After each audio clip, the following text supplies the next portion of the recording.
Welcome to week 3 of the Transform Your Tennis Game in 30 Days. Hopefully you did an awesome job with the first video and the second video, going ground stroke domination and your volley success. Now we're gonna go on to the third video, which is master of the off the court.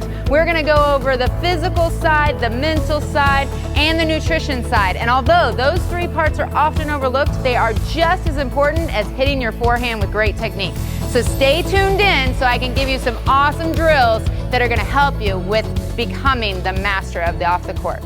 We're gonna work on the mental side of your game first. And as I said, it's super important and often overlooked. Okay, I'm gonna give you some drills that you can do when you're on the court, but the big picture about the mental game is staying in the present mindset. Don't let yourself look to the future. And one of the best drills to do this is at the 5-2 curse is what we call it, okay? It is when you're up 5-2 and you start going, oh crap, I could win this, okay? As soon as you start doing that, you've lost your present mindset and you've lost the idea of what tactics actually got you up to 5-2. So it's so important right now that we're working on when Ian is serving, he's up 5-2 and they're playing out points. His goal is to stay in the present mindset. If he finds himself thinking about future points or future sets or how he's gonna hold that trophy, then things are gonna go wrong for him. It's all about bringing it back to the center and bringing it back to the present. Now, there are different ways to do this. You can work on your rituals. Okay, that might mean looking at your strings when you miss a shot.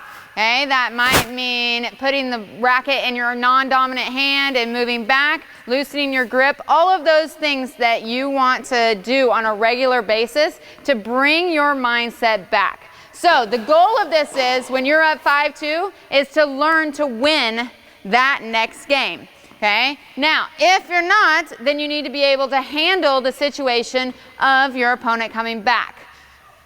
So the next time when you're out there, to focus on this mental side, start with 5-2. Once Ian starts up 5-2, then Kevin would start up 5-2.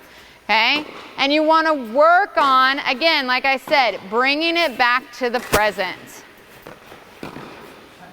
Now, you can't really master the off-the-court game without talking about your physical fitness. It is very important to be physically fit when you hit the courts. Now, I'm not talking about being skinny or losing weight. I'm talking about your agility, your balance, your speed. Those are all really important things for your physical fitness on the court, and they can really help you to transform your game. So right now we have Kevin gonna work on some ground stroke and working on agility, balance. He's going to we set up 4 cones in 4 opposite corners, and he's gonna go from backwards and forwards and really at a high intensity level, coming back to the center each time, making sure he's going to each cone, 100% effort.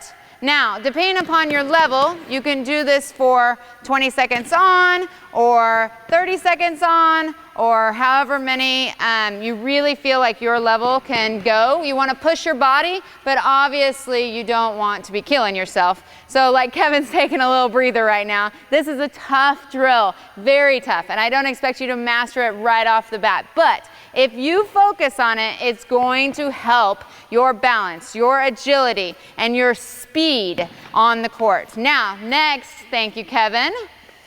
Kevin's never been happier right now than when I say he can walk off and not have to do it again.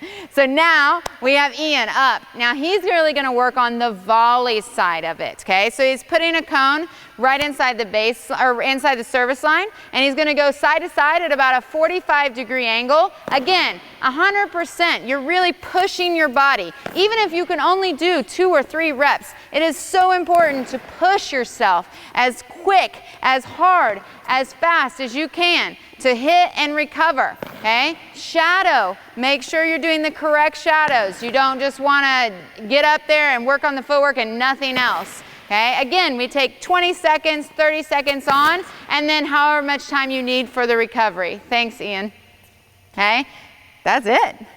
All right, so the biggest thing is to make sure that you're working on the physical side of things. If not, you're gonna struggle to really transform your game.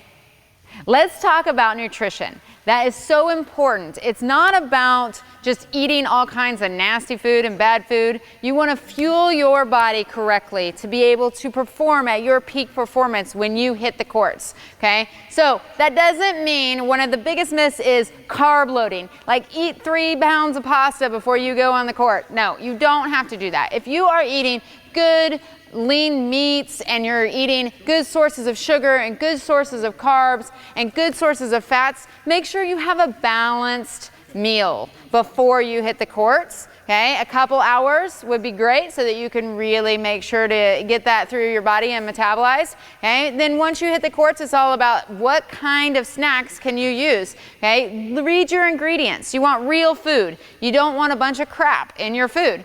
So if you're looking at ingredients like Ian and Kevin right now. Corn syrup. Sugar. I don't know what that is, bro. Hey, fruit does something. Myoglycosidiide soy lactinic BHT for freshness.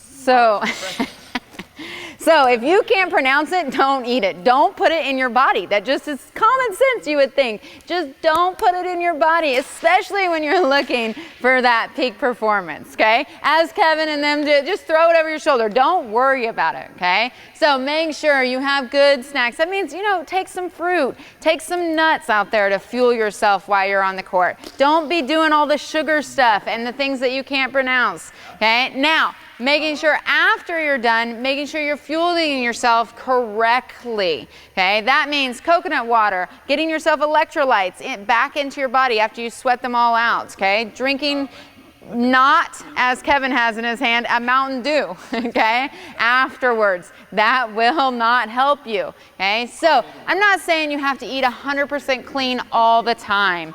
But I am saying if you really, truly want to transform your game, it is all about making sure you're eating the right foods for that peak performance. I know this week isn't as sexy and fun as the ground stroke domination and volley success, but if you neglect this week, you're not going to be able to truly transform your tennis game in this 30 days. It's all about going to 30daytennis.com and getting that action plan. We go over how to really work on your mental and some games that are going to help you, how to really work on your physical and some drills that are going to make you quicker and more agile and working on your balance. And we go over nutrition and how that is so important to really transforming your game. So right now, go get your action plan, 30daytennis.com, and let us know below what you think about this 30-day transformation.